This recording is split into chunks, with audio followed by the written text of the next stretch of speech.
He is the man who quite literally wrote the book on Quincy High Blue Devil basketball. And for 20 years, he has been the homegrown signature voice of Quincy Herald-Whig sports. And yet today, when Matt Schuckman went to work in his new job, he was the quintessential newspaper man no more.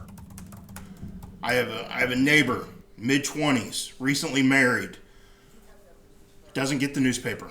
Why? Reads everything on his phone or on his tablet. My nieces and nephews are in the mid-20s to mid-30s ranges. Same thing. None of them subscribe to the newspaper, but they read all my stuff online.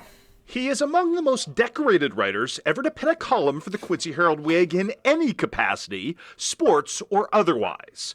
But Matt Schuckman has come to understand uniquely over his 20-year tenure that said talent offered him no immunity from the writing on the wall. You gotta grasp the way the world is changing. The world doesn't read traditional journalism like I grew up on. They just don't. And you see it across the nation with papers folding, papers downsizing. And you have to give people what they want in the way they want it.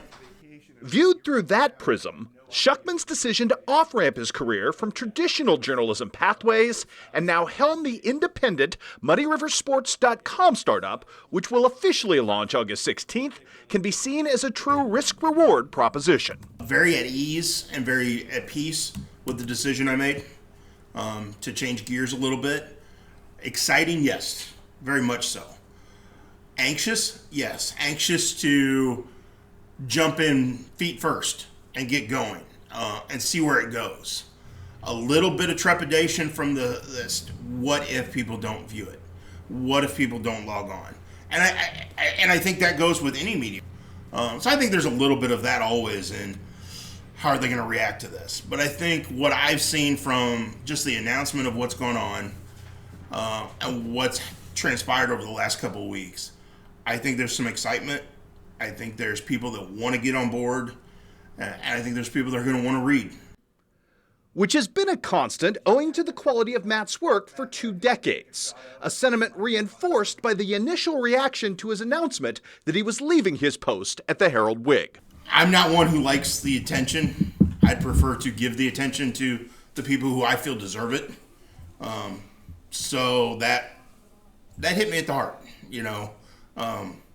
My mom, who is a loyal Facebook user, doesn't get on any other social media, but she has learned to love Facebook, made some comment about the fact that there's no negative comments.